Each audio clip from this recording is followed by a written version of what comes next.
The day that they were trying to shut you down was the day that many other people got to know who you were.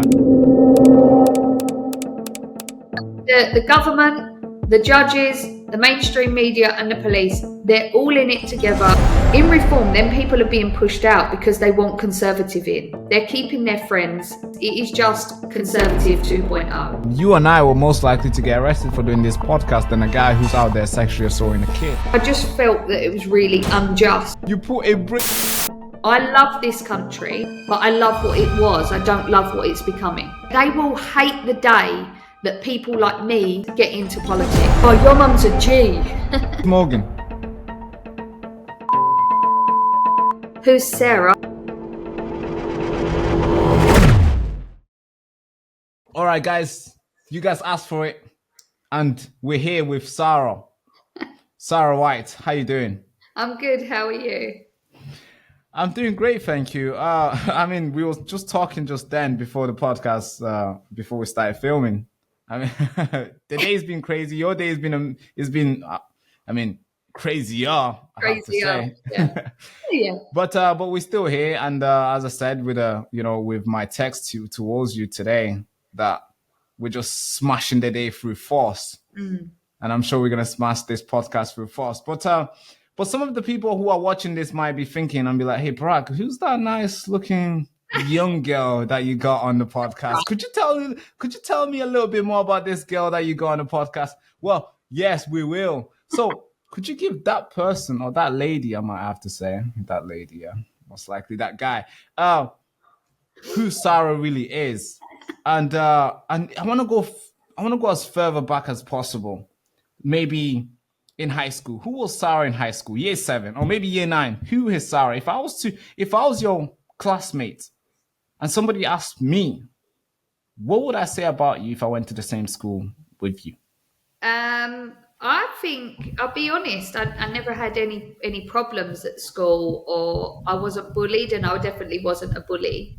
And I had a really good experience of growing up and being at school. And I think that anybody who knew me in the school, whether they was my direct friends or other people that I just knew, I think they would all have good things to say about me. I think they would all say that I was pretty outspoken. Right. But one thing they would say is, "Who's Sarah? Don't you mean Bob?" And I was the biggest tomboy ever. That's what they called you, Bob. Bob, yeah. And they called me Bob because I played on the boys' football team. So in order for me to play on the boys' football team, I had to have a boy's name. And the teachers allowed that to happen. And I had short back and sides, wore boys' shirt, boys' trousers, boys' shoes, and I was really good friend. What position did you play? Defense, left back. Defense. Yeah. All right, sick. Yeah. I loved being a defender because that's where you really had to use a bit of force. True. Yeah, and I got on really well with all of the girls, and all the boys really liked me because I played football. So I was like one of them. All my teachers loved me. I used to get signed out of school quite a lot because my mum had a market stall at Roman Road Market, and I used to just go to work with her during the week, and that really gave me a good idea of life. Definitely being in a market, especially an East End market. And, how was that like? That was amazing. I would never change that for the world. I think that shaped me, to be honest, to be brought up predominantly in a market in the East End. 1, you learn how to deal with money. 2, you learn how to read people and sell them anything. And 3, it was just that it was like a real community, and everyone spoke to everyone, and everyone had so much respect for the elderly, for women. Everyone was very protective over all of the children that was there. It was one of the best experiences of my life, definitely. So what year is this, by the way? Just So my nan actually had a stall in Roman Road Market for 50 years. And so from when I was born, my mum had the stall with my nan. And that lasted all the way up until I was 15. and then they stopped trading then. But yeah, so it was for the whole of my childhood. Yeah, so you probably lived in a society or in an area where everybody had their responsibility and they were fulfilling it quite well in a sense where they looked after each other, they looked out after the old elderly, the young, the girls, the women and children. Yeah. That's quite, I mean, obviously that's something that that's something that we're always reminiscing in this country about. Yeah, definitely. Now, just in school, being a tomboy, and you mentioned being a tomboy now can get you in trouble now. Oh, God. Okay. I hope this censorship machine is not listening, but let's go back to, you mentioned you played football. All the guys and the girls and the teacher, everybody was was good with you. And particularly in the football sense, when you said defend, because you had to use a little bit force there. I mean, what did you learn in the sense where you had to be a little bit, being a tomboy? I mean, I've met tomboy girls. I'm sure you're more physically capable of doing a lot of things, meaning they could defend their girls' mate, they could get in a fight with boys, and they could just do all the crazy stuff that boys used to do. They're a little bit shabby, I might have to say. Yeah. No. What in the sense of today's time, of what you're doing today, do you think the way you've led your activism, do you think that tomboy side of you still exists today, where you have to be a little bit rough and you have to play a little bit outside of the rules and you have to spray yourself in like which obviously we're going to talk about, where you have to spray yourself and do crazy stuff, something that normal girls wouldn't go ahead and do? Yeah, I think from from the age of 3, my mum always said, "Oh, I wasn't interested in girls' toys. I was always interested in boys' toys. I was always very, very tomboy, like very, very tomboyish, like to the extreme where I had short back and sides. And I, even now, I would probably dress more. I wouldn't say I'm very feminine. I'm fully aware that I am a woman, and I'm very aware that I only fancy men. So sorry, ladies, I'm not into women at all, But right. I am I've got a masculine side to me. I'm very strong. I'm confident. If I got a puncture, I'll take the wheel off and I'll change it. Like I can do everything. That's good. I am a single mum of 3 children, and anything that needs doing in this house, I do it. So, sick. If there's a problem with a boiler, I'll try and fix it before I need to get a man round to do it for me. Yeah. And I'm a very can-do person. Okay. I don't believe that there's anything I can't do. The difference is I am also, even though I am very much still got that tomboy side to me, I do love being very feminine as well. And I'm also very aware that men and women play their roles, and this is what we've lost in society. As a woman, I have my roles to play. Unfortunately, I'm not with a partner for him to play the role, so I have to then do the mum and the dad as well. But yeah, it definitely has carried on through into my activism and things like that. But I do think that no matter what, I was born to be. That was my makeup. I am strong and confident, and I'm capable. I'm fearless. I'm willing to put my neck on the line. I will defend anybody that needs defending. At school, I always stuck up for people that was being bullied. Just a quick pause, guys. I really do need to talk to you guys honestly for a moment. This channel means everything to me, right? It means absolutely the world to me. I give everything I can. I think it's my favorite part of the day, sitting here and reporting to you guys, or going outside and doing heavy report outside. And I've been doing this since I was 14. On and off. I've quit multiple times. I've come back. I've quit. I've come back. And now I'm here. And we're here to stay. This is the next 40 years plan for me. But honestly, lately, it's been really heavy on me. Not the work, of course. I enjoy doing this.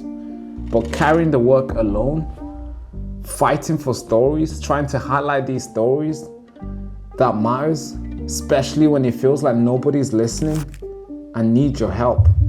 I wouldn't be asking if I truly didn't need your support. So if you believe in what we're doing here, if you believe in what I'm doing, what we're trying to build the next 30 years, if you've ever felt like this show speaks for you, I'm asking you as a friend, please keep this show going. Your support will mean more than you will ever know. And together we can finally wake up the ones who are still asleep with the truth, because the nation is desperately asking for it. So please hit the first link in the description if you can and support the channel. Thank you so much. Let's get back into the video.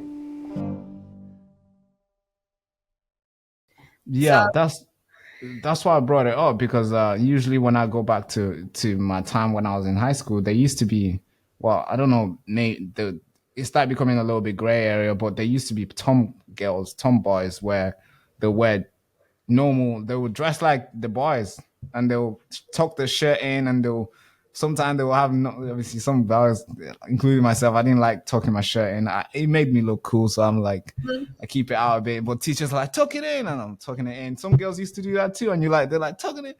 So that we've seen that. The reason why I brought it up is because of what you're finding right now is the going into politics as you are doing right now is, and especially when you mentioned the tomboy side. I just wanted to tap into it and try to understand, does that play a part in your activism? And it seems to me that it does, because the things that you've been doing, you're rough in the game, in a sense where, like, in the nicest you're active. way. Yeah, in a nice possible way, yeah. In a way where no man will drag you outside and drag you on the floor because you're carrying a flag, which we're gonna get to as well. But you mentioned that you got 3 kids. Could you tell, if it's fine with you, could you tell me how is that like, being a single mother with 3 children? Are they young? If somebody's out here standing on the fence thinking, oh, she has 3 kids, oh man, this is a bag that I don't want to support, man. No, that means she won't be able to turn up, all this thing. Maybe she needs to babysit. Could you tell more about the situation with 3 kids? So there's no such thing as babysitting now, because they're 19, 18 and 15.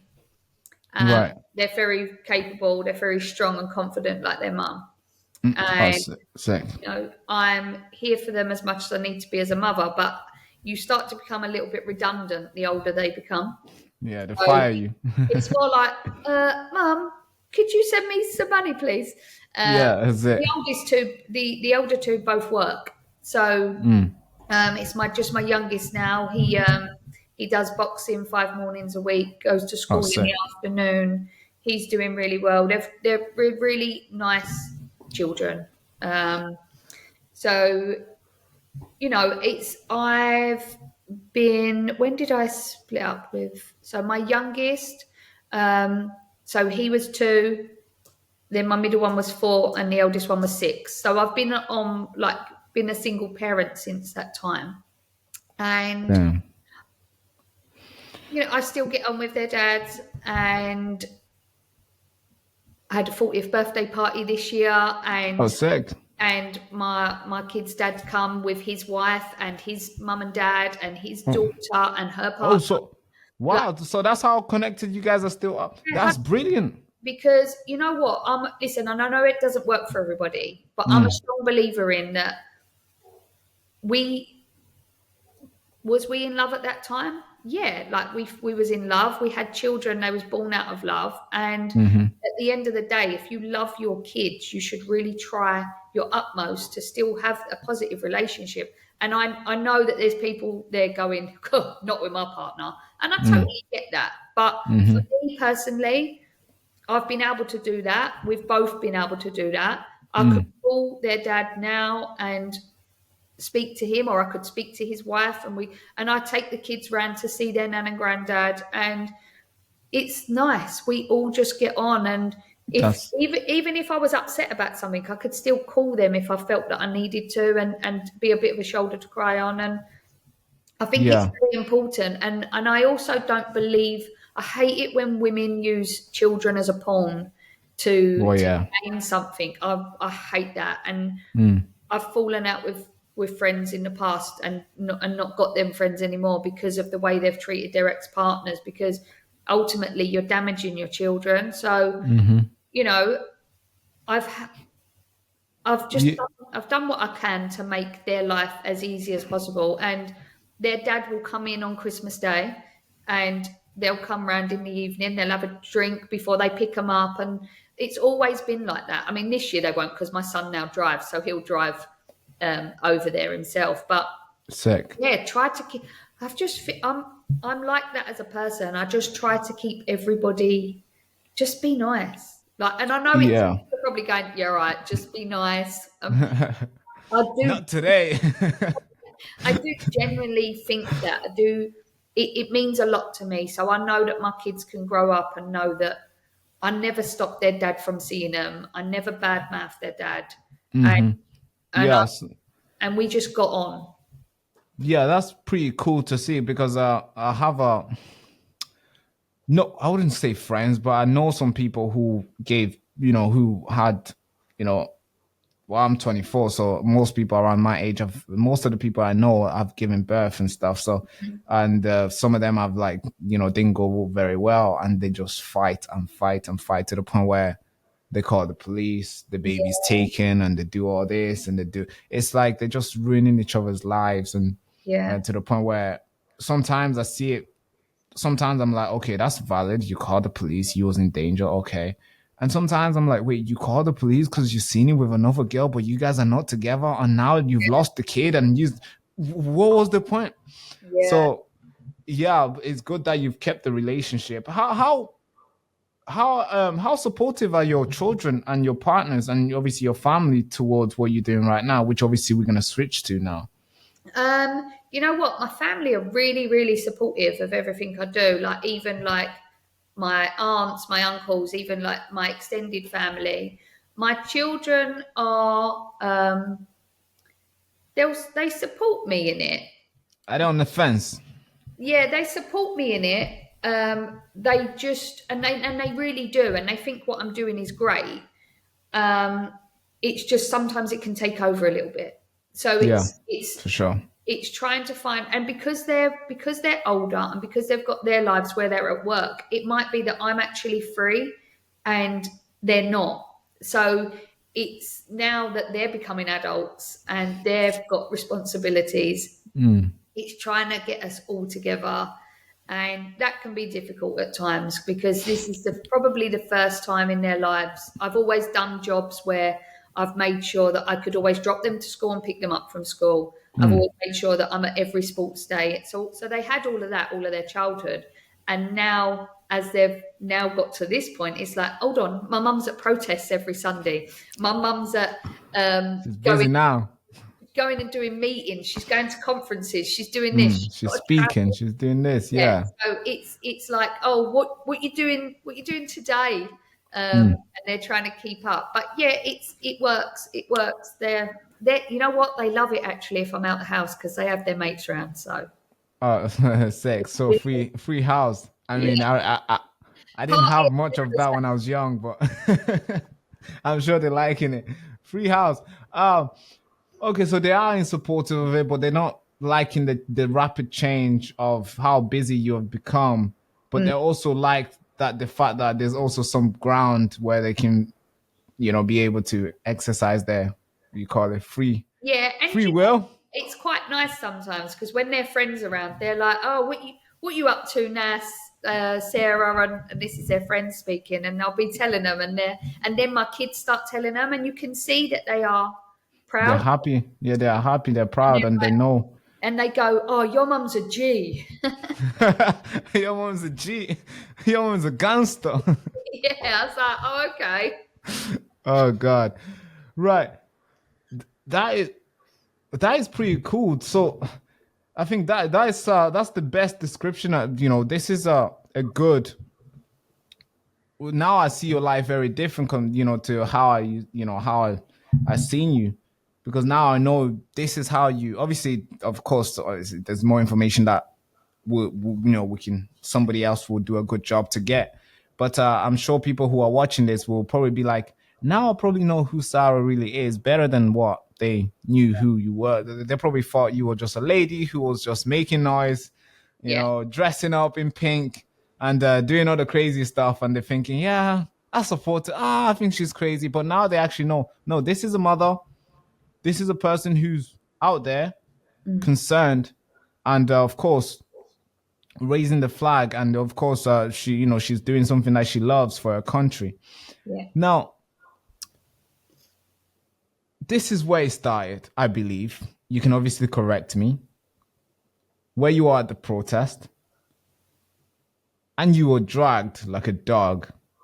You were dragged. You were publicly, I think that was a humiliation ritual from the police, trying to humiliate you, if I'm saying that right. They dragged you around, cameras were there, pictures were taken, and they did that because you put a flag where you're not meant to put a flag. Am I correct? Is that where your political life began? Am I correct? Could you help me here and tell me more? Well, basically, that was on the 31st of August that I got arrested. Because that's when I realized, that's when I got to know who Sarah was. Back then, it was a reform Sarah. Yeah. And obviously, we're going to get to the changes, to the branding changes. But is that where you started?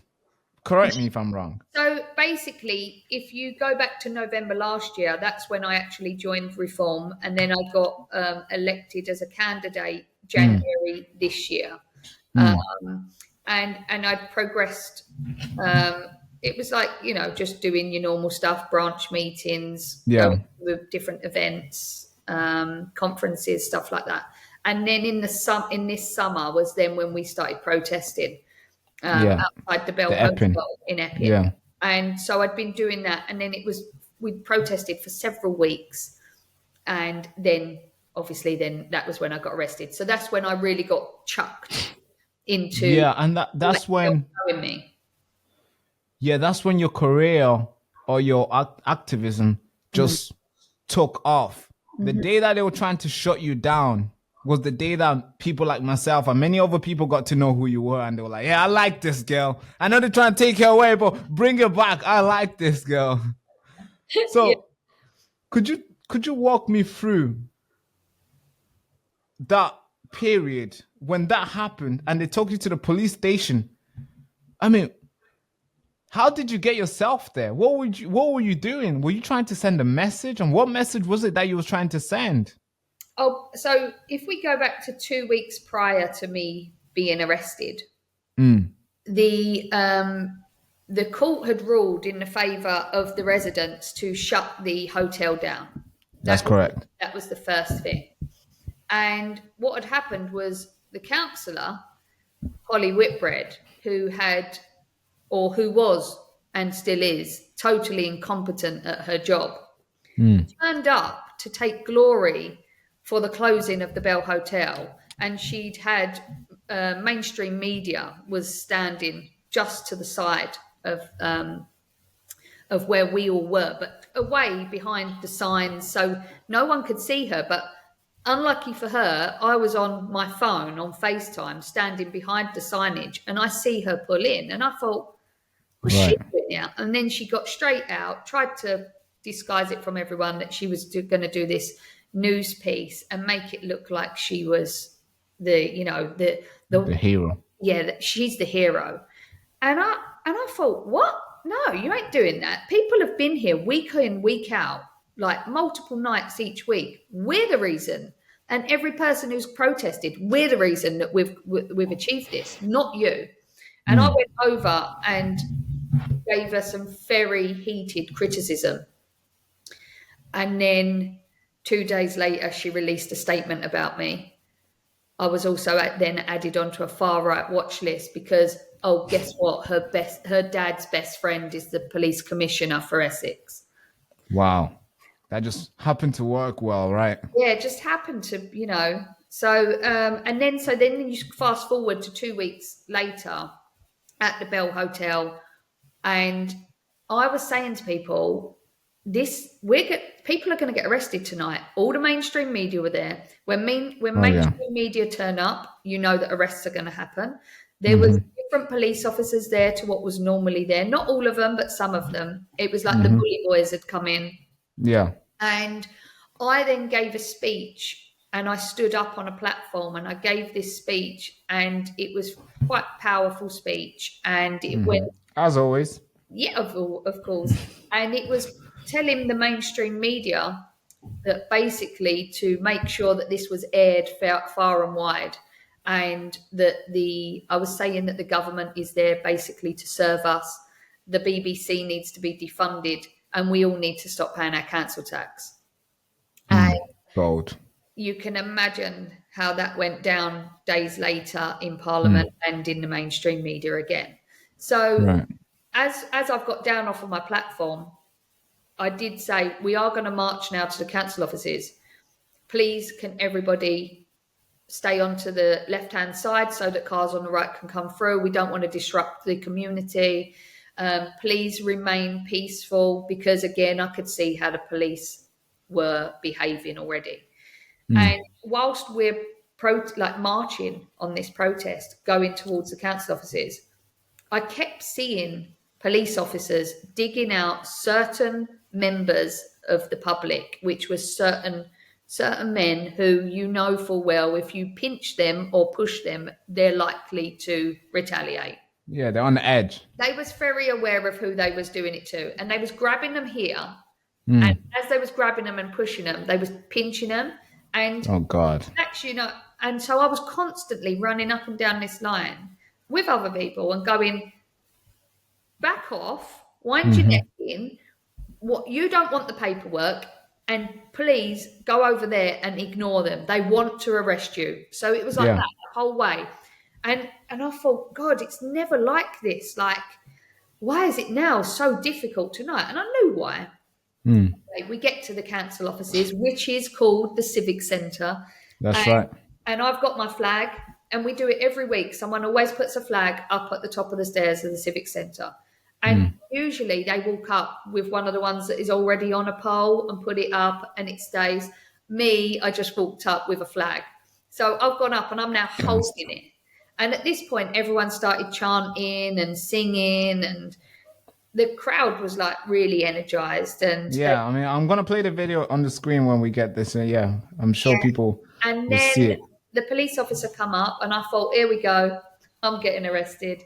And he come up and he was basically saying that I needed to take the flag down. And I said, no, I'm not doing anything wrong. And he said, under section 14. I was like, I'm not doing anything wrong.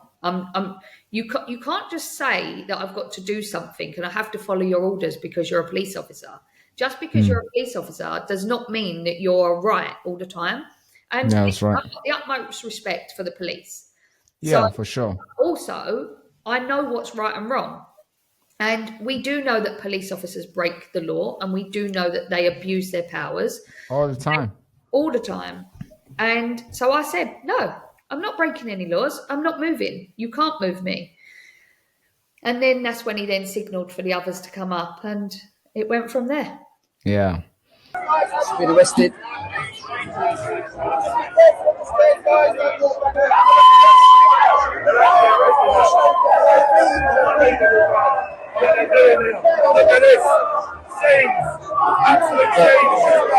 It's all kicking off here now. It's all kicking off.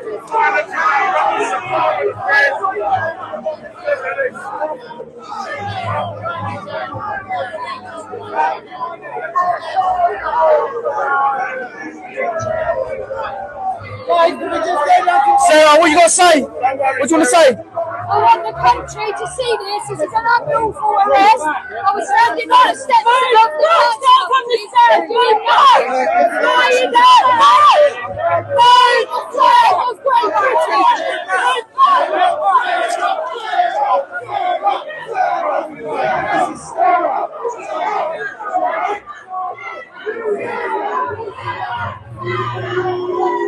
Sarah's been arrested. She's been cuffed up. Get this. Up the stairs! Yeah, okay. I'm fine. Fine. I've just been pushed for no reason. Help me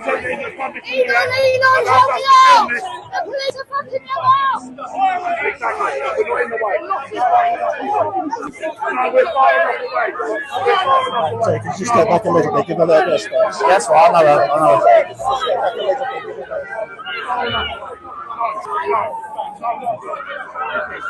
Trying to force into the back of the van.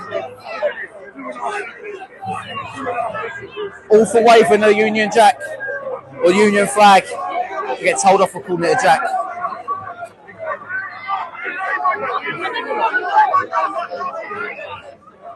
Sarah, do you want me to say anything to Ola? She's upset. Do you want me to give her a message? Do you want me to give her a message? You tell her you're fine, yeah? Alright, cool. Just a quick pause, guys. I really do need to talk to you guys honestly for a moment. You know this channel means everything to me, right? It means absolutely the world to me. I give everything I can. I think it's my favorite part of the day, sitting here and reporting to you guys or going outside and doing heavy reports outside. And I've been doing this since I was 14. On and off. I've quit multiple times. I've come back. I've quit. I've come back. And now I'm here. And we're here to stay. This is the next 40 years plan for me. But honestly, lately, it's been really heavy on me. Not the work, of course. I enjoy doing this. But carrying the work alone, fighting for stories, trying to highlight these stories that matters, especially when it feels like nobody's listening and need your help. I wouldn't be asking if I truly didn't need your support. So if you believe in what we're doing here, if you believe in what I'm doing, what we're trying to build the next 30 years, if you've ever felt like this show speaks for you, I'm asking you as a friend, please keep this show going. Your support will mean more than you will ever know. And together we can finally wake up the ones who are still asleep with the truth, because the nation is desperately asking for it. So please hit the first link in the description if you can and support the channel. Thank you so much. Let's get back into the video. And that's when they dragged you around. Yeah. Rough videos, people at mainstream media are taking pictures, everybody's taking videos, pictures. And they got the other guy as well. They also arrested somebody else on the scene. Callum. Yeah, Callum, I believe. I think he's a Conservative councillor, right? No, he's not actually. No. Oh, not anymore, or not at all? He's not. No, he's not a councillor. No. Oh no. Go on. Who have you got? He's only. I think Callum's like 22. He's so young. I mean, you're young as well, but he's. Yeah, I'm an old dinosaur here. 24. Oh God. No. So. Thank you. Now, so you got these guys are dragging you outside, and they're doing that because you put a British flag. Yeah. What's the building called again? Just remind the viewers. The Civic Centre. The Civic Centre. Yeah. You put a British flag on the Civic Centre building. Yeah. Oh no, that's a big crime. Offices, which is a taxpayers funded building. The name itself says it all. Yeah. God, it's like arresting a person for going near the parliament. It's like, what do you mean? He was just walking. He's the one paying for this building to stand. What are you talking about? You guys are here because he voted you guys in there. So this is the problem with these people. I don't know why they would. That's when there was so much attack on the flag. That's when it went viral. Of course, it's still happening, but not many people. I think people are lazy now to keep on putting pressure on showing what's going on, and the attack on the flag is usually, these things never really go down. Us as people, the trend just dies, but the attack still goes on. And it was 100% because of the flag. Because just last week, I went to the council offices. We was protesting outside the council offices. I walked up them stairs, and I had a tannoy, and I was shouting through the tannoy, "Say no to the HMO," amongst other things, because there was a council meeting going on. There was police there, and guess what? No one come up and arrested me. Yeah, because maybe because there were not enough people there, or maybe because the mainstream media was not there. I think they only arrest people when they know it's like, man, this person is getting so much attention now. God, we gotta do something. We gotta teach them a lesson. And when they do, that's their biggest mistake. Because every single time, I don't know if they learn from their mistake. I don't even think they do. But every time when they arrest somebody, it usually that person gets famous, and their message is often amplified. Yeah, 100%. And I think that I'd been quite prominent in the protests along with various other people, and I think they was like, right, we want to shut her down, and we're going to send a message to all of the women here. If we can attack her and beat her up and drag her about, and she can spend 24 hours in a police cell, and we're charging her and she's going to court, then all of the other women are going to toe the line. True. Scary, right? Could you tell me how you were treated during the arrest process and also dragging you to court? Did it cost anything? Of course, it cost your time, your mental state, and all these other various things. But could you tell me more about that? So basically, got to the police, the custody suite, spent 24 hours in there. Lovely bed? Oh, it was amazing. Oh, yeah. Amazing. Sure. Yeah. Do you know what I'd done? I got in there and I was like, because I had none of my stuff. They broke my glasses. I didn't have a jumper on. I had like my t-shirt because it was still warm then, but obviously not warm in a police cell. So I said, I need a jumper. And I put a jumper on and went through, got a jumper. I was like, oh, have you got matching bottoms as well? They was like, yes. I was like, my jeans are ripped. Can I have? Sick. Could I have a 2-piece, please? And you could tell they was getting annoyed with me because I was like, oh my God, this place is amazing. And they know it themselves. It's a fucking shit place. It's cold. And they give you this bed. I think, how thick is the bed again? Is it like this big? It's like a mattress like that. I mean, just lay on the ground and you have to sleep there. Yeah, and it's just solid, and they've got this leather. It's like almost like leather covered sort of like, but obviously leather. Yeah, wipeable mattress that's plonked on, and you get the same pillow as well, a pillow made out of the same stuff.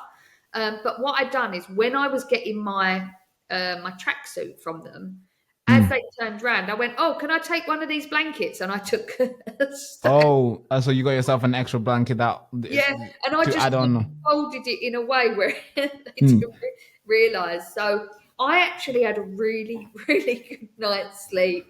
And you had fun. Yeah, I had the best fun. I really did, because one, I got to actually, they kept me for 24 hours and I slept most of it. And I had no phone, and it was just so nice just to to just sit with your thoughts and quiet at peace. Yeah. I think a lot of us are crying for that. Oh yeah, a lot of us are crying for that. I could do with another couple of days in there, to be fair. No, let's not get that far, because I'm sure whenever they get a chance, it's gonna be dangerous for yourself, as obviously you've been the number one public enemy for them the past 6 months now. Yeah. And now that you are aligned with a political party, obviously now you have basically, I don't know if you play GTA where you got 1 star, 2 star. When you get to 5 star, that's when they have all the police on you. They have like the helicopter, the cars. I think right now you're probably on 2 stars. So be careful, I guess. I'll be careful. Be careful. What it is, like the police that was always in Epping on a regular basis, they was shocked as well. Like they couldn't say too much, but like they was like, oh, we see that you got arrested, like that wasn't good. Like, that wouldn't have happened if we was here. And they was. Yeah, I think I see that, because these people also, like, we have to say, these police officers they're just working. They're normal people working. That's it. It's just like you'll find the security guard outside, Weatherspoon. They're just like that, but these guys are just walking around. Obviously, with more power, they can enforce the law and all these things, and they just follow in orders. And some of them are like, man, if in my moral sense, I wouldn't arrest you, but like I was told to, on the radio somebody whispered, I had to, type of thing. They even show it in their face when they are, especially on a protest. They show it. Like most police officers don't want to do what they're told to do. You can just tell. Yeah, that you can tell. And you know what, like because when you're protesting, especially when you're protesting at the same location week in, week out, sometimes 2-3 times a week, you can kind of sometimes build up a relationship with some of these officers because they are just doing a job at the end of the day. I don't agree with following orders. I've never ever been one to follow orders if they're wrong. If someone's saying to you, could you do that please, and it's acceptable, yeah, of course I follow orders. But if someone says, I did sign up to be a police officer years ago. I wanted to be a firearms officer. Sick. I wanted to do good in the community. Like I've always wanted to do good. I wanted to be a fair police officer. But I would never ever, if someone said to me, you need to arrest that person, and I didn't think they needed to be arrested, I wouldn't have arrested them. And I just think that, you can't keep using the excuse, I was just following orders. Mm-hmm. There has to be a point where you have to go, because look at the Nazis. They got held accountable years and years later. It will happen. You will be held accountable. Yeah, and if they can, obviously their crime was very brutal than obviously what happened to a lot of protesters. But if they can also say I was just following orders, so that it just makes us no different. Yeah. To it makes the police no different to the Nazis in the sense of just doing crazy stuff, ruining over people's lives to the extent where they can miss work and stuff and miss their, some people, especially if let's say you had work the next day. I'm assuming you did. So now you've missed that. What if it was an important day? You've missed it. What if you had a good, what if it was your honeymoon and you had a flight with your nice looking husband and now you have to make the phone call and be like, honey, don't get mad. I can't make it. Sorry, honey. It's done. It's over for you. You get what I mean? So, and just because a police officer's ego got touched and he wanted to arrest you to show how powerful he is, it doesn't really work very well. No. Especially now where we have a lot, we are so busy and we need every second of our life. We don't have 24 hours to give to stay in a cell, just like the way you did. Do you think there's a broader pattern where the political figures outside the mainstream politics are being treated unfairly by the system? What I mean by that is figures like yourself who are outside from the from the big guys, obviously in parliament and stuff, from the big parties, from the big donors and the media backing you and stuff. Do you think you guys are being treated unfairly by the system in a ways where they try almost downplay your ideas, downplay your ways of doing stuff, and even not even treating you basically like peasants who should not think or should not even have their thought, they should not even have the ability to go and do what you guys are trying to do? Yeah, definitely, 100%. Listen, government don't want people like me around. They don't want people that are outspoken because they want us, the good little worker ants, to toe the line. And the problem is when the good little worker ant becomes outspoken and starts to make people aware of what's going on and shows that you can stand up and you can be brave and you can put your neck on the line and you can be heard. They don't want people like me because ultimately I could be the voice that encourages too many people to turn on the government. And I think you're seeing that now. I think people are standing up. People are asking me about the non-payment of council tax. More and more people now are starting to do that. And that was something that everyone was scared of years ago, even till recently. And you look at how many people have stopped paying their TV license. Oh, yeah. I mean, if there's anyone still paying their TV license, stop it immediately. BBC is feeling the pain. I think they lost over 1 billion the last I think 1 year, I think, the accounts that they were reporting. because people just rejected it and said, no, we're not going to do it. Yeah, what's the point? Any corporation that protected the worst, most terrible paedophile to ever walk this country, a planet, in fact, Jimmy Savile. Yeah, that's right. They protected him. They knew what was going on. They was complicit. Why would you pay? With that many...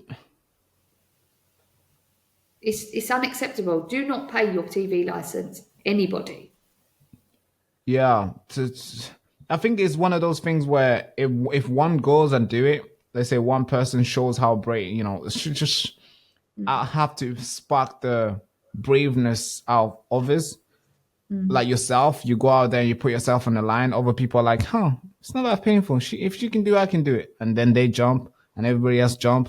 And a lot of people are like, man, oh God, they're jumping. All right, I want to jump. And it gets to the point where it feels like not jumping is the worst thing not to do. And that's why soon it will be paying council tax or paying, okay, maybe that's too big. Paying TV council tax. Okay, that's a big battle. But paying TV license would be a thing that only stupid people do. So to the point where everybody will be like, yeah, this is what we're going to be doing, not paying it. Yeah. And you are leading the way. Many other people are also chanting the same thing and also saying, hey, we should not be paying this if these guys are not producing the work that they promised they were going to produce. If they're lying to us, I mean, why would you pay somebody to lie to you? What the heck? Yeah, come on. And the thing is, their lies aren't just like silly little lies. They're lies that are inciting violence. I mean, the way that they doxed Trump's speech. Oh, yeah.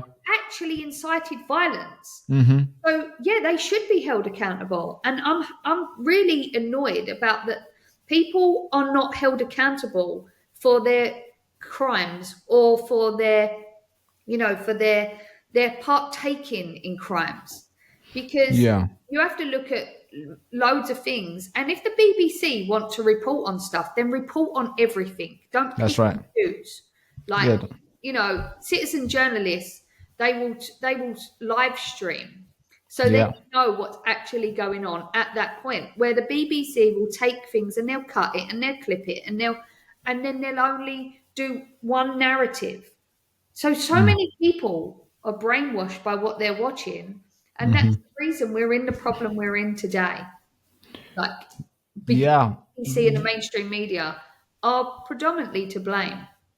Yeah, you are right in the sense where the lies that they produce cost a lot of money as well to lie. The way they do this documentary where it costs millions of pounds only to lie to people who are scraping the bottom to pay that. Go on. No, why do the documentary in the first place? Yeah, I mean, because you have to know hundreds of people are working on one documentary. And imagine if all those hundreds of people are there to lie to you and me. I mean, this is an evil corporation. It is. You look at what they done with Trump. You look at what they done about reporting in Gaza. They used a child of from what was it? His uncle or his dad was part of Hamas. Yeah, his dad or a part of the relative of Hamas. Yeah, it's awful. It's awful. And they've used him multiple times as well. Yeah, he's like the go-to character. Stop it now. And the guys, there's multiple reports saying that kid is one of the rich kids over there. He's just being used by Al Jazeera, BBC, and all these outlets who want to show what's happening in Gaza. They're like, hey, bring that kid. Yeah, him. Yeah, that one. Bring that one back. But then you look at the government, the judges, the mainstream media, and the police. They're all in it together. They're all in each other's pockets. The judges do what the government say. The mainstream media do what the government say. They all work together.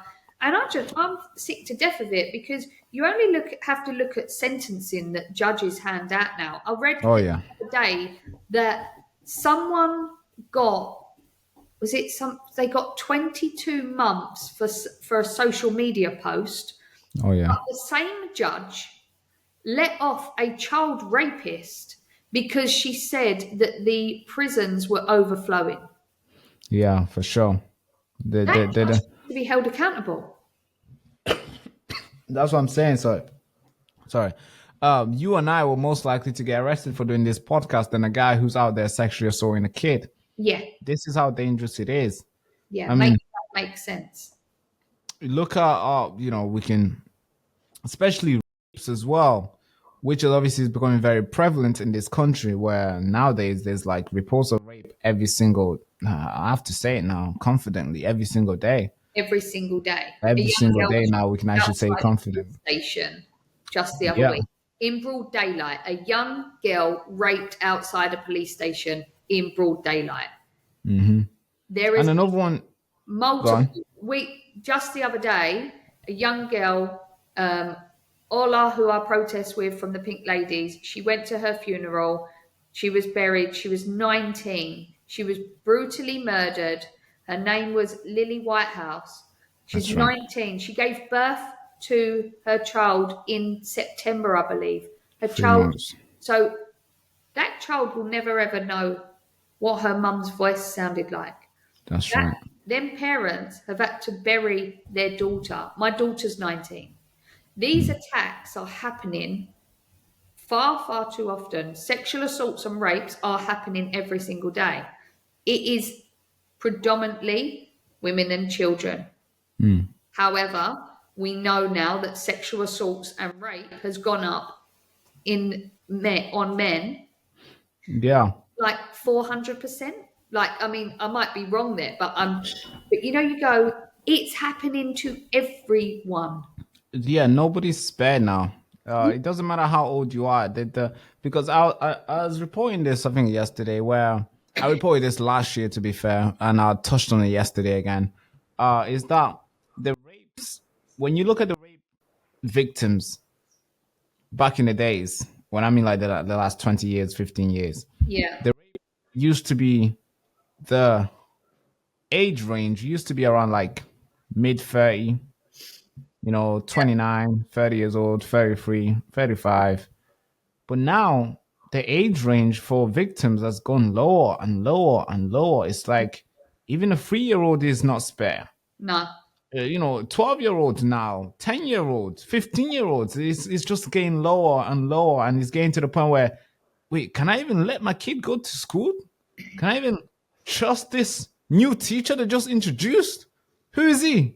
Well, the guy. I mean, it gets to the point where you can't trust anybody. Who was the guy in the nursery? He's been in charge of looking after children. Yeah, the 18-year-old kid who was in charge and looking after daycare. Daycare. I mean, imagine you get the trust of young kids like 3-year-old, 4-year-old, and they trust you. They want to play. What's the thing that you got very good with the kid with? It was some toys, some cartoon stuff that he was very good with with the kids, and the kids loved him because he knew about this cartoon that the kids liked. Yeah. And he used that to abuse the kid in the school toilet. Yeah. I mean, this is how low it's getting. I mean, what the heck? Yeah. Something is changing. That's why I really respect what you're doing, and that's why I'm always trying to amplify people like yourselves who are coming out there raising the concerns that the bad things that's going on in the country, and also calling for justice and reform in the sense where things needs to be changed. You know what? Me and everybody else who has got the same opinions as me, wanting a safe, fair, and secure country, and wanting to protect women and children and men and everyone. For me to not want women and children to get sexually assaulted or raped or murdered is not far right. It's not racist. It's not fascist. And I can't be deemed as a Nazi. I care about our future generations. I care about the safety in which my children and everyone's children's and everyone is in right now. And our country is going down the pan rapidly. I love this country, which is why I'm still here. But I love what it was. I don't love what it's becoming. And I say that all the time. But to then get attacked and persecuted, I had my address doxed. Where is the mentality with these people? I'm standing up for women and children. I'm out protesting because a young girl was sexually assaulted in her school uniform in broad daylight in our community. It's not an isolated incident. This is happening far too often. It's in every community. If it's not in yours yet, it will be there soon.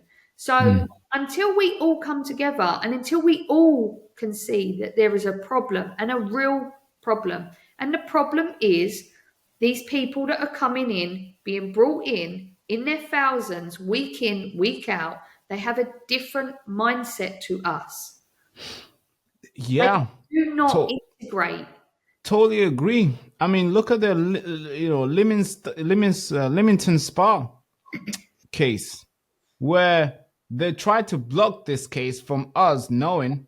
Thank God for the Daily Mail fighting the judge who tried to hide this thing. And then we realized, oh, these guys were in here within a month. The two guys who raped a young girl, a 15-year-old kid, in Leamington Spa. Yeah, awful. Which that's what they say. They say, oh, a young little girl. Well, if it's reported, yeah. A young girl just got, this happened. Oh, this incident, this is an isolated incident. No, bro, it's happening every day, and you don't want to say it because if you do say it, you're going to be you're going to be called upon, you're going to be expected to do something, and you do not want to confront it, and you don't want to do anything. People are so scared to speak out because they're scared that they're going to be deemed a racist. It isn't about race. It isn't about religion. It's about what's right.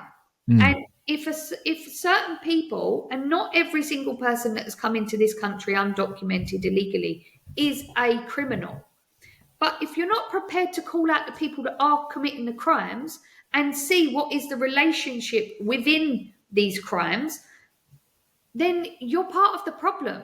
You have to be able to call these things out.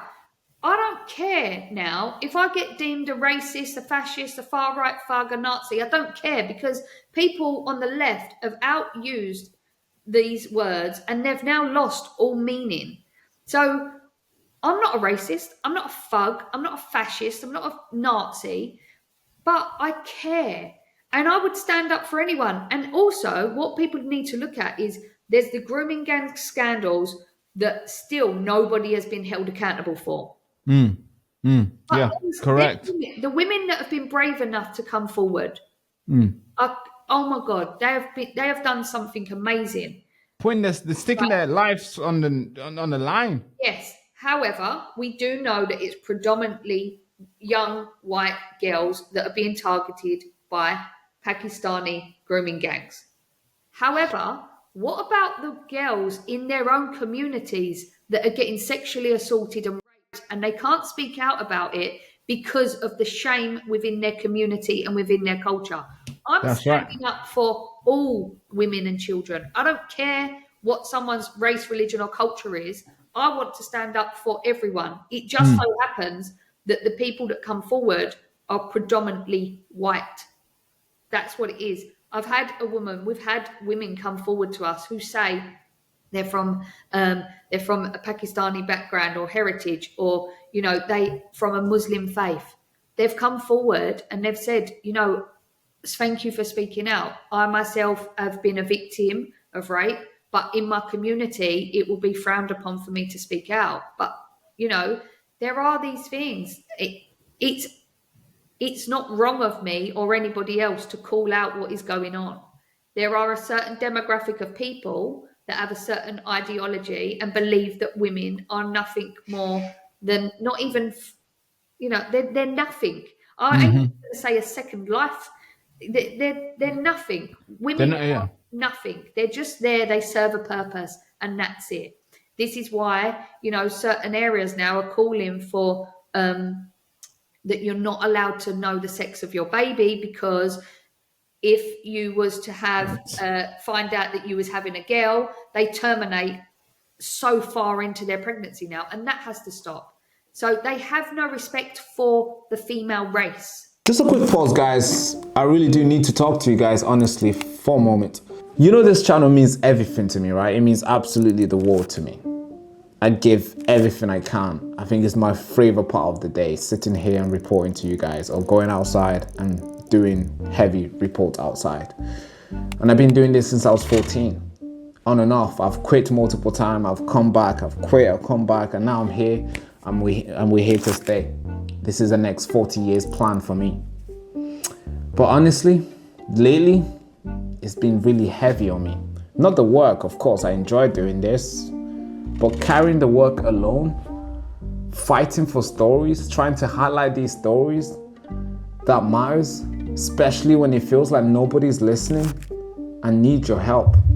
I wouldn't be asking if I truly didn't need your support. So if you believe in what we're doing here, if you believe in what I'm doing, what we're trying to build the next 30 years, if you've ever felt like this show speaks for you, I'm asking you as a friend, please keep this show going. Your support will mean more than you will ever know. And together we can finally wake up the ones who are still asleep with the truth, because the nation is desperately asking for it. So please hit the first link in the description if you can and support the channel. Thank you so much. Let's get back into the video.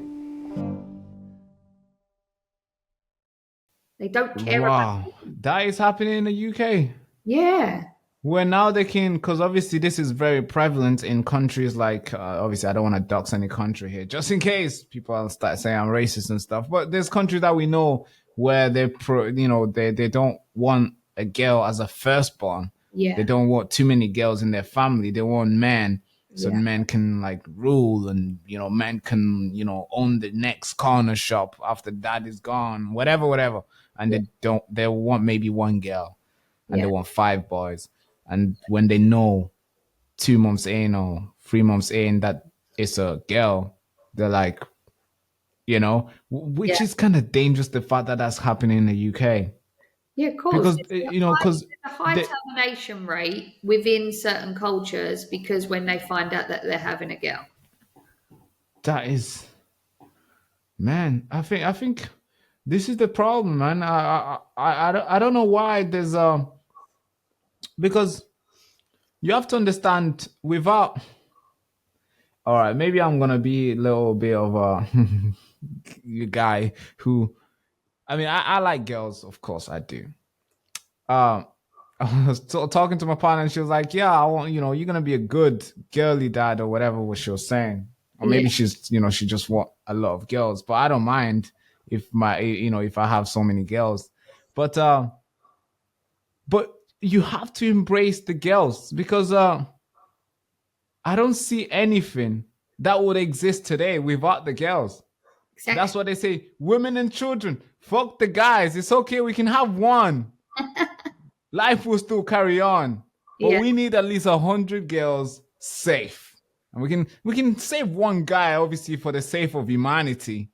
But we need all the girls safe. There's a reason for that. Look, if a boat's going down, it's save women and children. Women and children in the life rafts first, right? Yeah.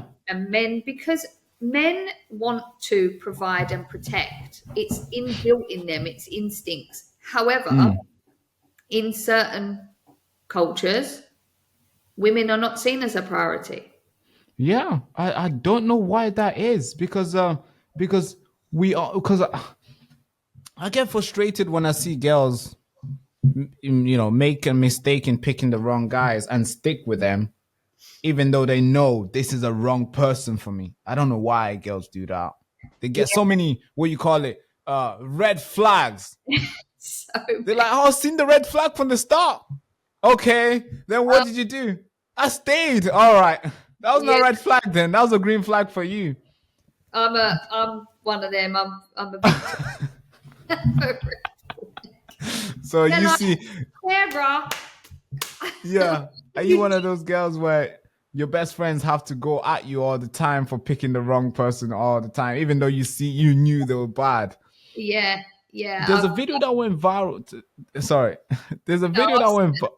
The last 10 years in a relationship that I should have cut off within 2 weeks. God. Man, that's the problem, because there's a video that went viral here. I think maybe last night or something. I got to see it today, where a girl was getting robbed. Well, she wasn't getting brought. She was standing there with a partner. She's standing there. They're looking on the phone. It looks like they're tourists, and it looks like because they had the backpack and the suitcase, and it looks like they were just looking at the map and where to go and stuff. And one guy tried to rob the girl's phone. It wasn't in the UK, thank God. But I'm sure there's many incidents like this that happen. A guy comes to rob the girl's phone. The boyfriend runs away. Oh, shut up. That's what I was saying. That as soon as I seen this, I was like, all right, cool. I'm showing that. I'm logging out, X. I'm logging out. Forget password. I'm not coming back. This is the problem. We are producing weak men nowadays where they can't protect their own girls. And now they're going out there looking and trying to molest young girls, vulnerable kids. That's the people we're producing today. Yeah. We don't have, because I know a man, when I see a man, I'm like, oh, obviously when I know someone, I talk to them and I know who they are and I understand if something was to happen, that's my bro. Yeah. I know when I'm going outside, I know who to bring. I'm like, okay, that guy, that's the one. I don't know about him, but I know I can see it in him. If somebody was to punch me, I know that guy will put his head on the ground without me even asking him to. Yeah. I understand him. And some guys, I'm like, yeah, if I was to go to, I'll bring him. Because he's a bit like, he's a little bit of jelly in it. He's not really strong. And some people, I'm like, if I had a baby, I would not let this guy. No, I won't even introduce my wife to him. And as boys, as men, we kind of realize that we know these things. And today, the sad thing is that you look around the world and you look around the country, most men are on the last one, where you won't even let them sit, you won't even let them close to your wife, because that's how weak and they can't control themselves. They're so impulsive. They act bad for no reason. They just react to whatever emotion that comes in their mind.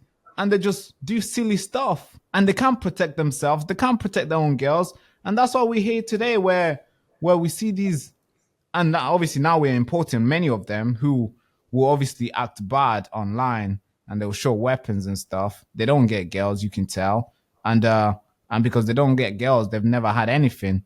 They rely in looking for vulnerable young kids to sexually pleasure themselves, which is obviously a problem that needs to be solved soon. Like, it needs to be solved right now. It does. Because nowadays, solved. I see right now, looking at the numbers. Because when you look at the numbers, if 100 guys rape girls, 3 of them will get arrested and be jailed. 97 will go back home and carry on their thing. 98 will go back home. That's the numbers. Don't shoot the messenger, guys. I'm reporting to you guys right now, live. With Sarah, that's the number. So of course we can also blame something like, hey, it's the police as well. They're not doing enough. They're not arresting these guys, and they're not doing all these things. So first of all, we are inviting more in. We are inbreeding more. Obviously, the men are becoming more weaker and not able to control themselves, and more heartless to the point where they can hurt young, vulnerable kids. That's a problem. We are breeding that, and we are also inviting more like that in here, and the law doesn't do anything. So to that, I say every single girl in the country is somehow in this magic hut. Well, it's not really a magic hut. It's a devil's hut, where any time of the day, their names could be next, and it doesn't matter how old they are. They could be 3, they could be 1. Obviously, we're seeing now with the nursery guys. With people who are working in with kids, we're seeing that they could be 67. There's reports where older women are getting raped as well. So now it's like everybody, any day could be your day where you're not gonna go back home safe, or you're not even gonna go home at all. This is a problem, Sarah. Could you tell me how you'd try to fix this? Because I also want to swag into the campaign that you lead with various, obviously with other strong women like yourself, But just tell me how, first of all, from the men's side, how you seen the men today on how we've been inbreeding or grown, we've been bringing these men up who are emotionally weak, who can't stand up for themselves or for their women. And they always target vulnerable young children or young vulnerable women just to pleasure themselves. How we can tackle that from a woman's perspective yourself. And also in the sense of getting justice and in the sense of bringing back the common sense, how are we going to fix that? Or how would you go around fixing it? Firstly, anyone who has broken into this country needs to be detained, processed, and deported. Yeah. That's first and foremost. Secondly, anyone who commits a crime such as rape, sexual assault, murder, these crimes need to be, punished, but punished properly. Not, what was it someone said recently? The rape didn't last long enough or something to be classed as rape. Like, wait. That's a thing? Yeah.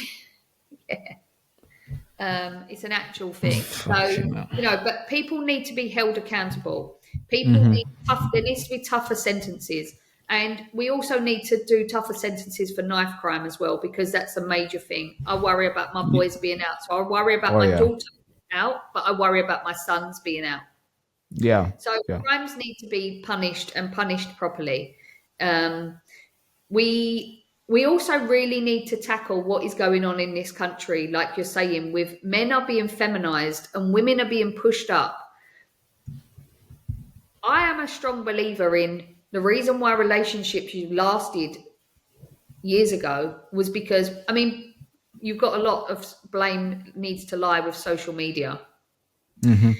Because, now if a woman has a row with her husband, she'll go straight on Facebook, put a couple of comments up, loads up a post about him being a narcissist or says something, men these days, and implying that she's furious with her husband. However, everyone can read into every single post that you put up, no matter how hidden you think the meaning is. And then at that point, bam, someone slides into your missus's DMs because she's put a post out. She thinks, I'm getting a little bit of attention here. I like this. And before you know it, they're having an affair, and then the family unit breaks down. Yeah, we true. really do need to look at our family units in this country. When I was in Poland recently, you see whole families walking down the street, the mum, the dad, the children, they're walking along, they're not on their phones, they're engaging with one another, they're all out together. And I really admired that, and I really thought that was really something that we need to focus on in this country, because I think it's it's the government ultimately that is to blame because of our taxation, because of anything that we pay, how hard it is to buy a property. So then you have to have, if you're from a husband and wife, you both have to go to work. Then all of a sudden, why is it that childcare is being paid for you to go back to work straight away? We're gonna give you an incentive. You go back to work. So the mum now has to go back to work. We're going to give some sort of incentive for childcare. Well, hold on a minute. You've had a child. You need to be at home looking after your child. You need to, and for yourself as well. And then the husband is then out providing and protecting. And we've lost that. That's what they've done. Our government has broken down our family unit. They have, I agree with that. We need the women to become the wives, the mothers that the basic instincts tells them to be.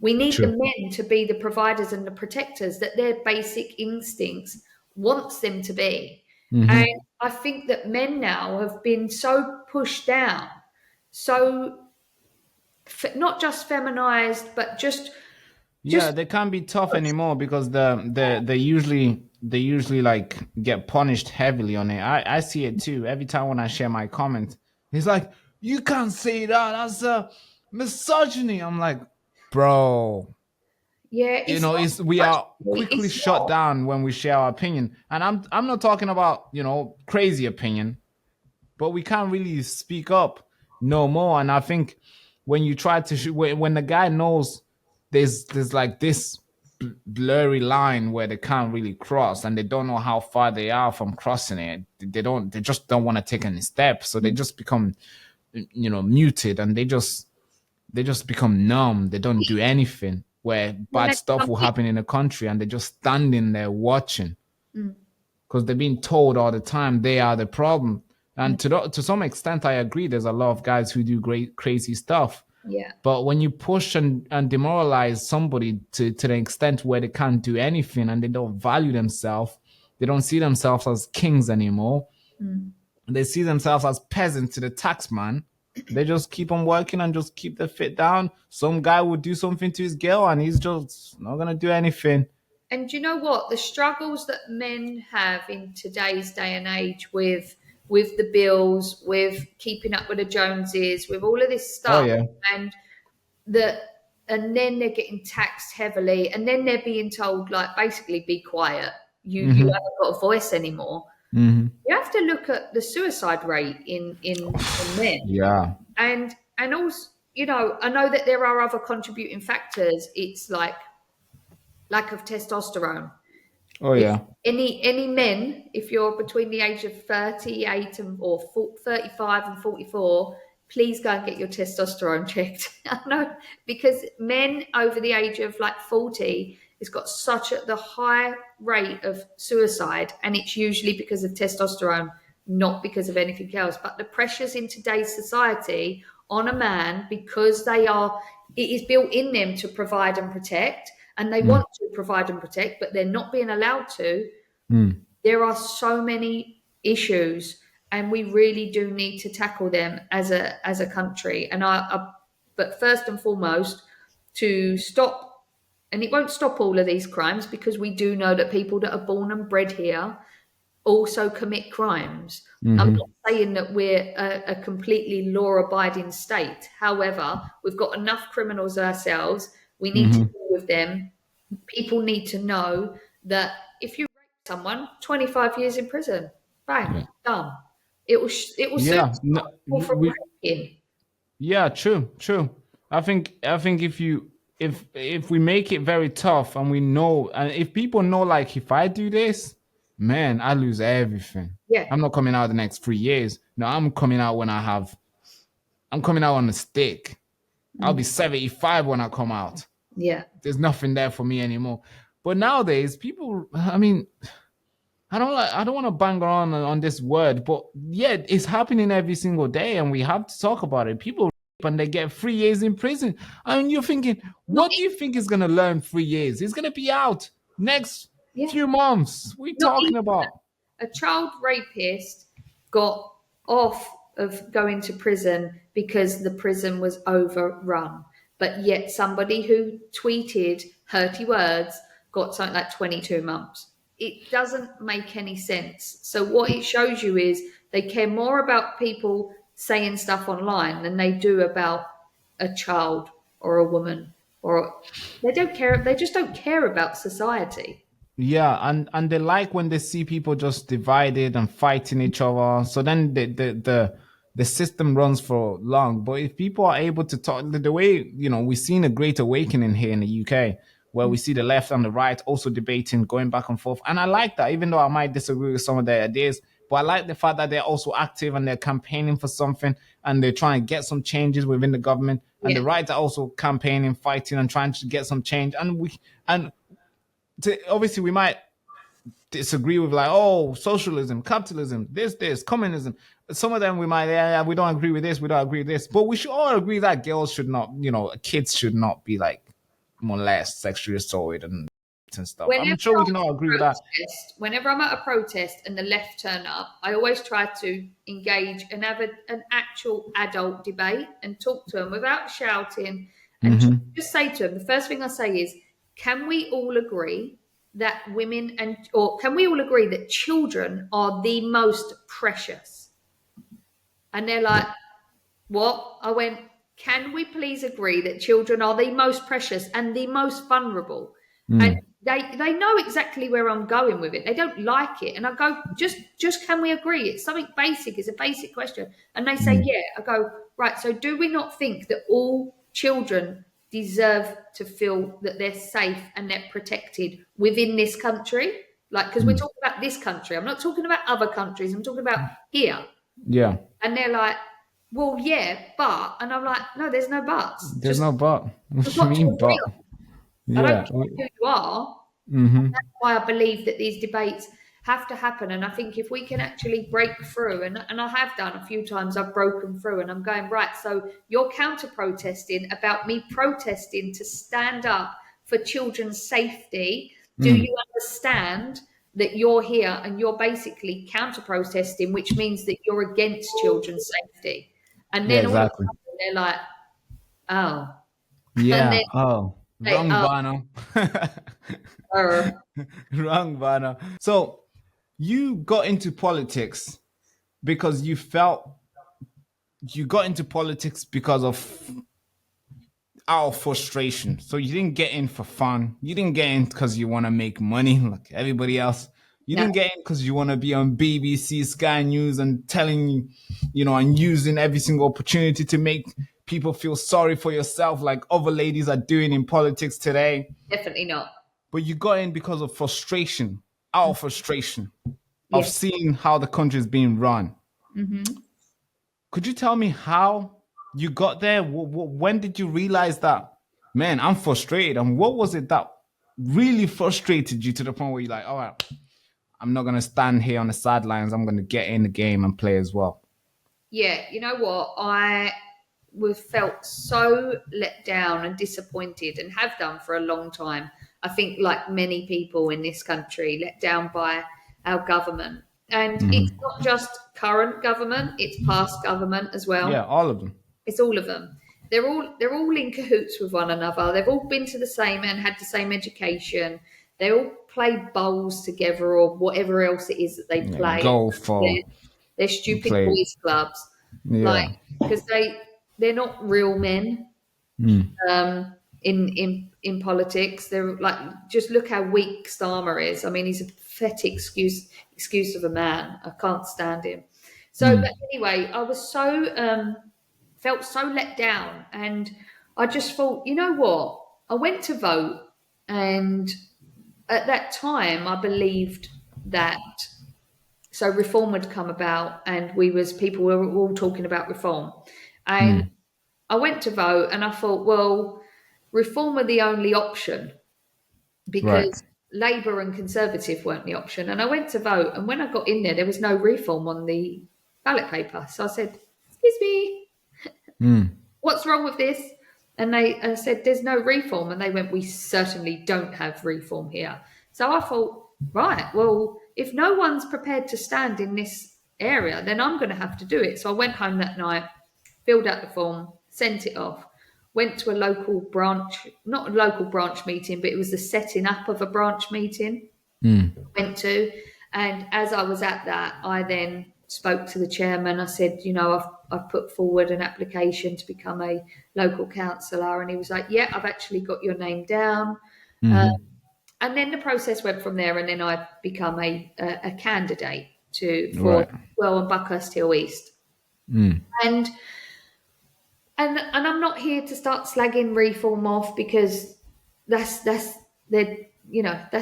They're doing what they want to do. But I did gradually over time start to see cracks, and I thought, these aren't the answer. And I didn't really know what to do. And then as the time went on, I spoke to other people, and I said, I'm not really happy with the way things are going. And then, lo and behold, Advance got set up. Right. And Advance seemed to me everything from what I could see and what I'd heard. And actually, the reason why I'd joined Reform in the beginning was because of Ben Habib. Oh, yeah. Yeah. So that was like, I believed when he was in Reform, along with, it was him and Richard Tice at the beginning. But my stepdad was always like, you've got to follow that Ben Habib. He's great, blah, blah, blah. And sounds like, yeah, all right, Sarah, you're just saying that now because you're part of Advance. But, yeah, you know, and then when I see that what had happened to Ben and then Rupert, because I met Rupert and I really liked Rupert, and I was like, yeah, oh God, now he's gone.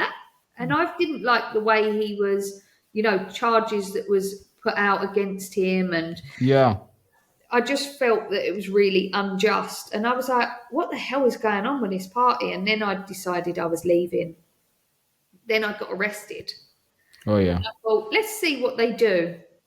Never got in touch with me, never done nothing. And it just made up my mind even more, right, I need to go. And then I'd spoken to Ben, and then obviously I'd spoken at Tommy's rally. Yeah, rally, yeah. And then shortly after that, I then decided then I sprayed myself pink. Oh yeah, we can't forget that moment. Yeah. And then I joined Advance UK, and honestly, it was the best thing I ever done. I'm so happy. They're such a lovely group of people. They're incredibly sincere and they're very welcoming. Every single person I've met through Advance has just been so kind. And they're recruiting new people now, so you got new friends now. Yeah, I have. I've got new friends, new family. Yeah, that's pretty cool. Because I've lost a few along the way because they think definitely. So, you know, but you can't help the way that people think. And I've been so overwhelmed with the welcoming and the way that everybody is within Advance. It's been really, it's been such a lovely experience, and may it long continue. Yeah, I have to praise this, you know, because obviously you guys just did a event in Manchester, which was quite lovely. The turnout was really good. But there's a lot of, well, I would say pro reformers who are obviously, whenever they get a chance to comment, they make sure they do. And they make sure they make it loud and clear that they do not want Advance UK. And they say Advance UK is here to divide, is here to put the Tories or the left or keep Labour in and stuff, because apparently they're not ready to have another political party. Maybe you should try it once Nigel Farage is a prime minister, because they have this notion where they know that it's destined that Nigel Farage will be the next prime minister. Like, it's been written in stone. Like it's been written in writing. There's an agreement. Yeah, this is it. And they've got their pictures ready and their stuff, and they probably they've hired a venue where they're gonna celebrate. So it's like they're seeing you guys as the reason why that will not happen, and you guys are making the biggest mistake to you know, and the biggest kicks in the bars for in the country. So could you tell the people why Advance UK, especially when they feel like that change is coming with reform, and Advance might be the one that might destroy it for them? Well, Advance is everything that reform should have been. It is everything that everyone wanted reform to be. However, over time, we are seeing more and more people falling out of love with reform, and it's not everybody. Of course, it's not. They've got they've got supporters, and they've got really strong supporters as well. However, I think it took reform something like 3 or 4 years to get 30,000 members. It took Advance 3 months to get 30,000 members.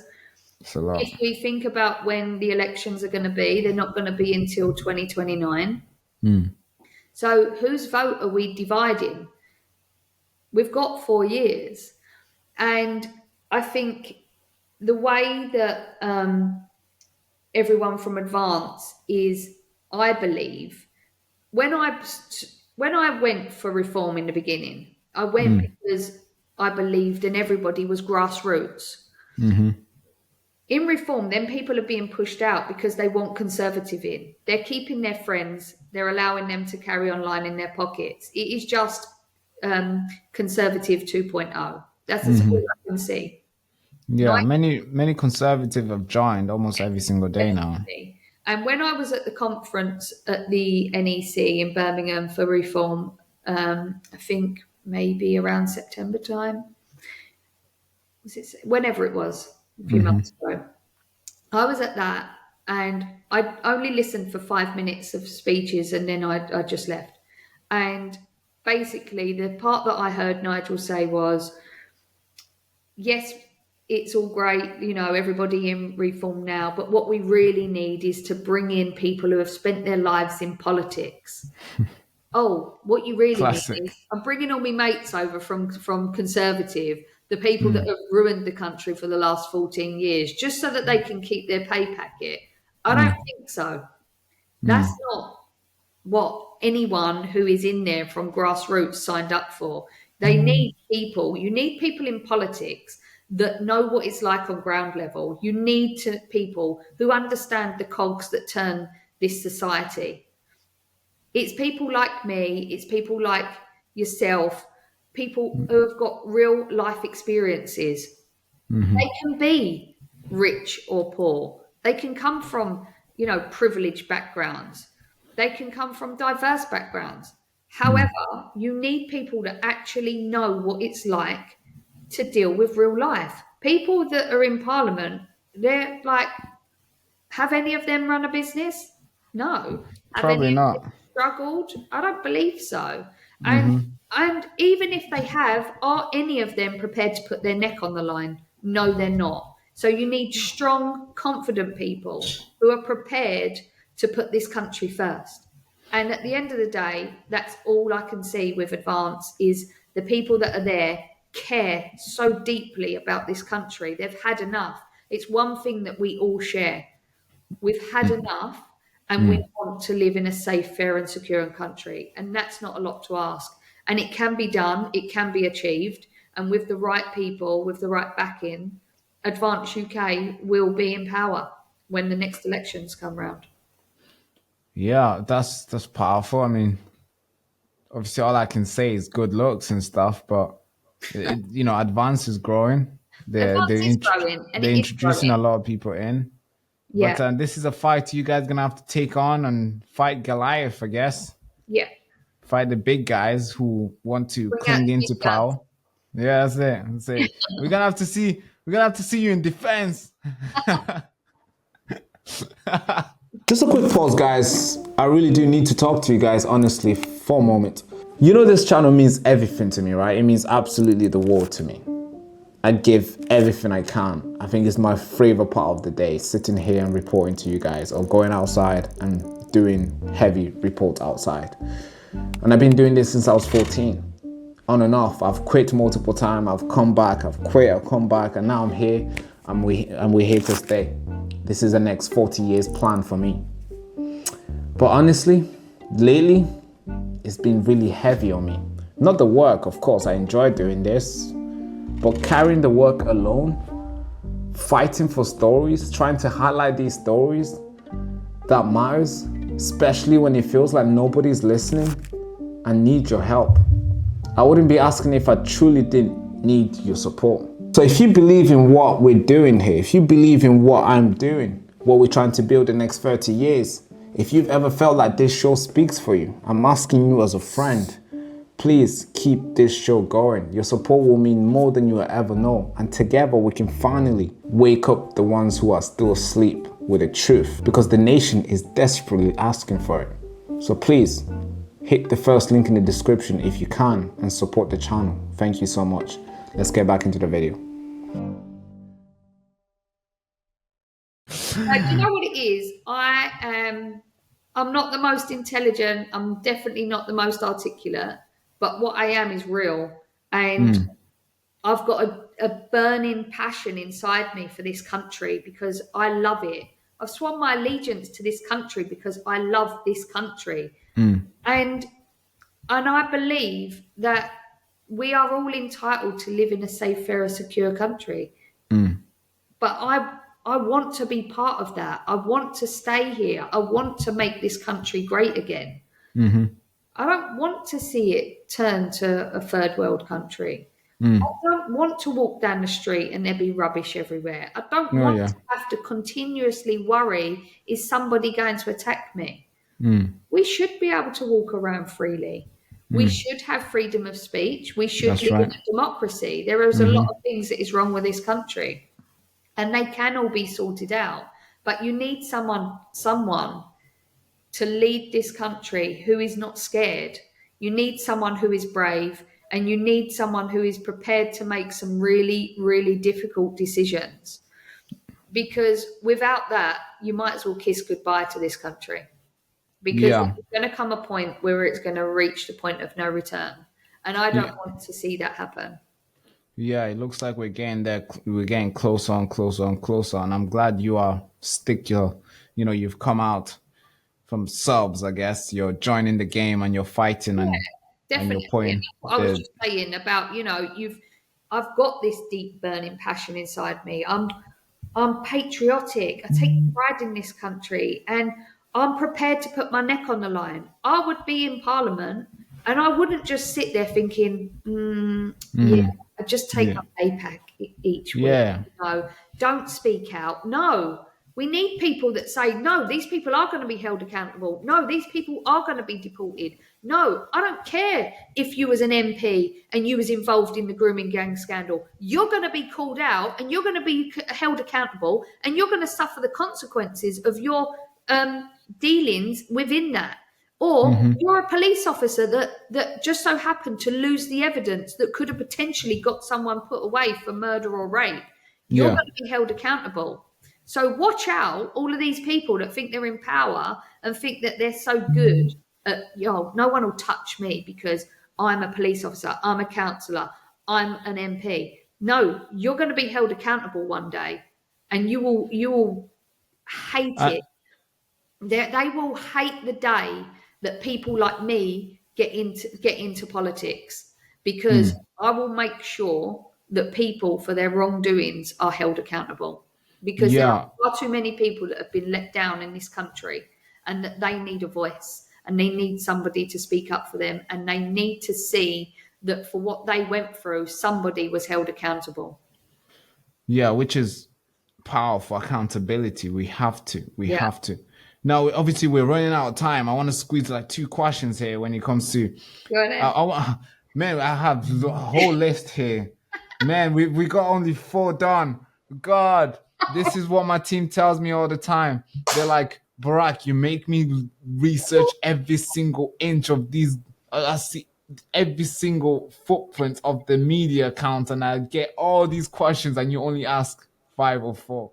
And I'm like, I can't get to all of them. You bring like 50 questions. What do you think this is? Have me back on again.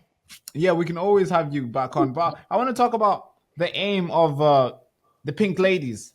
Could you tell me more about that? What's the aim of this idea and this movement that is quickly spreading, not just in Epping, but it's spreading. It's coming up north as well, which is obviously becoming something that I'm increasingly interested in. Could you tell me more about that? What's the aim? What are you guys trying to do? Well, as you say, there's pink ladies everywhere, and they really are. There's pink ladies in Northern Ireland. They are everywhere, and it's about women coming together and standing up and saying enough is enough. We are here, and we want women and children's safety put as a priority. And so we're just trying to spread awareness. So it's about documenting all of these crimes that go not unnoticed, but undocumented by our mainstream media. So by us putting everything on X and Instagram and on any other platform that we can, and talking about it on places like GB News and Talk TV, hopefully people who may not be aware or may not have heard of these crimes will suddenly know about them, because the more we talk about them, further and wide it can be spread. So the Pink Ladies, ultimately, it's a movement that is led by women, supported by men. And I believe that when women stand up together, when women rise together, we're a force to be reckoned with.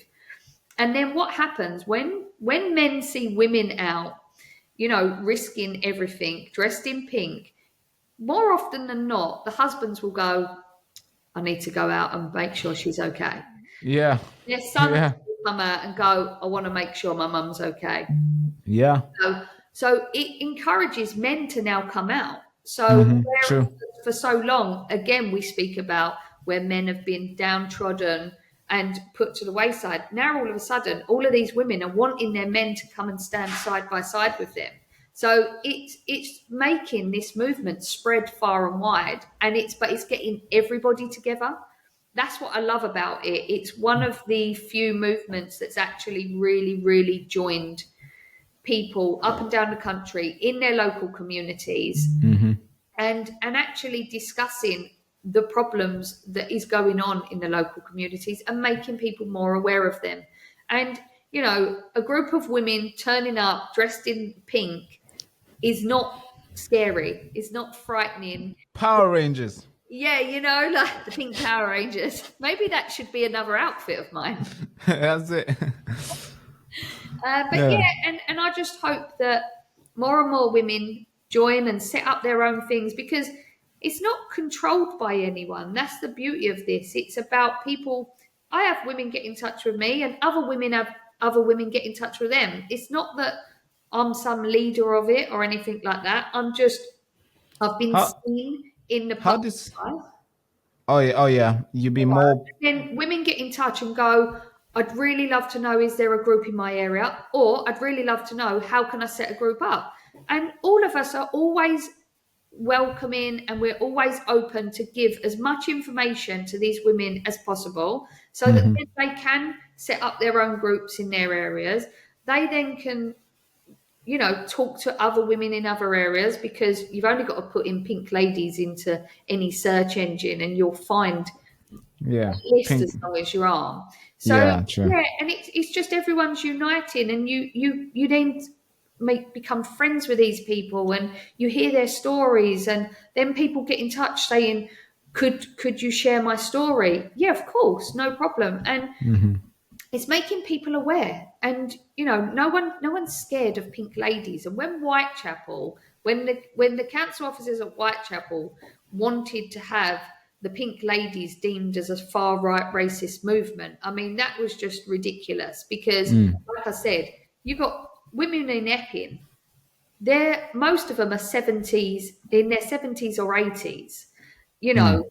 I would not be scared with these women, like, you know, coming towards you, waving their pink flags. Yeah. This is just women who are concerned about the women and children and everyone's safety within their local community. It's not far right. It's right. It's right. That's it. Right. That's it. Why specifically the name Pink Ladies? Why not British ladies? Or the ladies are out? Or I don't know. Why Pink Lady? Who came up with that? I couldn't answer that for you, because it wasn't me that come up with it. Pink Lady Group, you know, has been around for a very long time. You have the Pink Ladies from the breast cancer charities.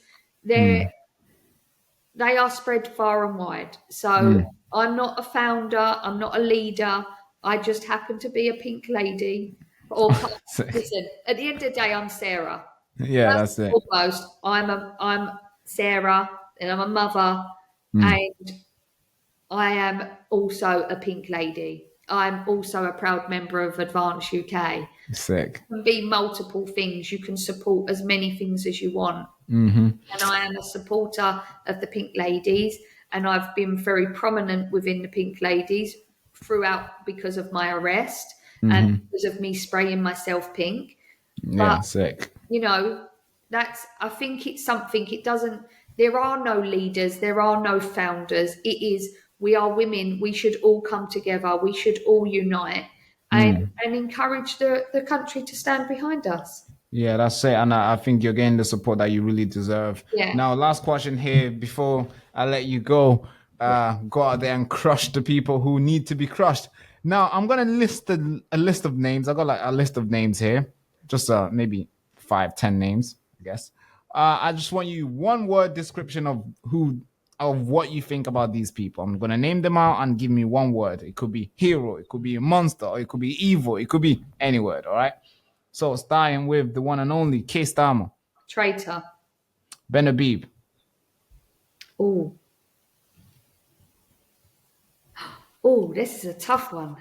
There's so many. Yeah, I think he's watching. Uh-oh.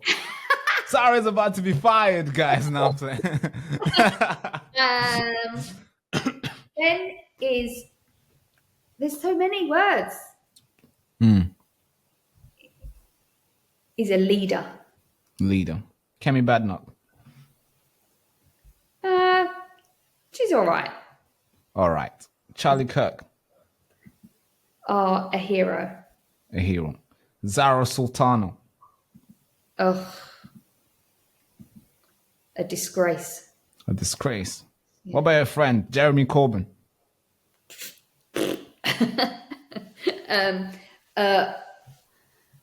He is a buffoon. A buffoon. Tommy Robinson. Oh, he's another hero. Another hero. Piers Morgan. I don't even know why I included this name. Nigel Farage, your favorite friend before you fired him. Puppet. He's a puppet. Donald Trump. He the man. The man. All right. Man. And the last one, and not least, the guy who's been capturing the international airwaves right now is a young man, 27 years old, Nick J. Flente. What do you think of him? Yeah. Onward, Sarah. This could be... you gotta think hard for him. What would you use to describe? Go on, you can use the last one. Nick Fluente. Oh, this is a twist. I'll say...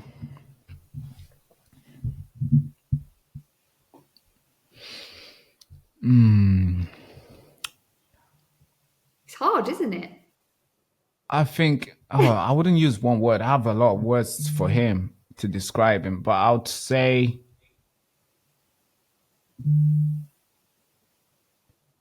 I'll call him a fruit. A fruit? And you can pick whichever fruit that is. What fruit do you think it will be? Oh no, this is not fair. What are you trying to put on me? I'll call him a fruit. What fruit is it? Is it a banana? Is it a nice strawberry? What is it? Or it's some nice, or it's like some bitter like kiwis or something. Some people might like that, to be fair. What color is the fruit? I'm putting it back. Yeah, because it depends. If it's more red, pinkish, that means it's sweet. Okay. Oh God, are you asking me that question or? Yeah, I'm putting it back on you. Oh God, what is this? Are we playing like? Oh God. Okay, what color is the fruit? Oh man, is there any black fruits there? It's definitely not bright. It's definitely not bright. Black. Nah. Okay. What fruit is that? Now the selection is very like narrow now. It's becoming very specific. And is it ripe or rotten? Oh, because this guy is very young and he has a very, some of his opinions are, I agree. Some of his opinions are so dangerous. So I don't know if he's rotten or if I'll just say it is a developing fruit. It's still in the ground. All right. Now don't throw it back at me. Just say the word. All right. Nick Fluente, what do you think? This is a battle. It's been squashed in the ground. Yeah. They just planted a seed. Yeah. It's actually a good description of him, to be fair, because he's fairly young, and his opinions are like, some of them are very dangerous, and some of them are like, okay, I understand. And because obviously he's young, and describing him as a fruit, I see that he's gonna grow, and depending if he's gonna change or not, depending how he goes, it could be a good fruit, it could be a bad fruit. What fruit do you think it is? Yeah, but that's. I don't think age has got anything to do with it because you're young. Yeah. Yeah, but the reason why I say age has a lot to do with it, because if you see Nick Fluente and if you see Piers Morgan probably has 20 years still in him. Oh God, yeah. Nick Fluente has like 60 years. So if he's gonna be if he has a lot of influence today, and if he holds that properly and wield it properly, Yeah. It could be a good thing, it could be a bad thing. And to what I've seen, there's some I like, there's some I don't like. Now, if we go back to one word, obviously you had a lot of words for, we the reason it took long with Ben Habib and everybody else was like bam, bam, bam, bam, bam, bam. So I did not think it was going to take long for Ben is loyal, patriotic. He's leader, and you said, leader. He's incredibly intelligent. He looks smart. Yeah, he sounds smart. And he's kind, and he just wants. True. He's a human. Yeah. For this country. So there is a total array of words. If I was to change Nick Fuente to somebody else in the UK, because maybe obviously his stuff is out there, he's making noise. Okay, cool. I think he could be. He could do great things. Nick Fuente. Yeah, maybe we'll see. We'll see. Future. We'll see what the future holds. Where you're wanting to go. But yeah, thank you so much, Sarah. It's been I've been advanced by Sarah White today. Don't you think, guys? Thank you so much for coming on. It's been a blast having a conversation with you. I feel like I got to know you way more, especially the last one as well with these questions. Got to see your thought process with these names and stuff and what you think about these people. Also, the first 20 minutes, getting to know who you really are, your family, your personal story. Kind of touchy to many, kind of worrying to some. Some might sit here and be like, no, I don't want somebody like that in my constituent. But it's good to have that story out there. Thank you so much for being vulnerable with me and sharing it. Thank you. Thank you for having me. And I shall see you soon. Very soon. Yeah. So then I was born in a refugee camp in Tanzania. At the time, there's so many people ran there. A lot of people were going there, real refugees, after being butchered from the civil war that erupted in Congo. My parents applied for asylum to all the countries. They waited. Now, then I was born in that camp, the same camp. I'm talking tents. I was born there. Now, we're waiting and waiting and waiting. For 14 years, we were waiting. Now, of course, these guys could choose to wait as well, but these guys hijacked that and they come in the country illegally. Now, the media will brand you guys racist, far right, the worst people here, the worst group here. How come the good group didn't invite me to go speak over there?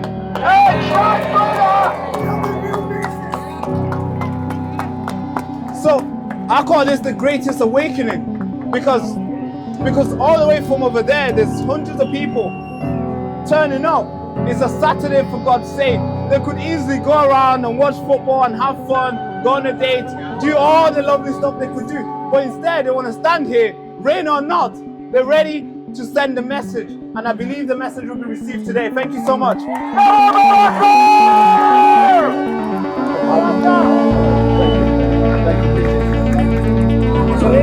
For anybody in the back who struggled to hear this young man's story, what incredible, brave young man. Oh yes, I agree. British Christian values, regardless of his own beliefs. Let's hear it for Baraka. Thank you.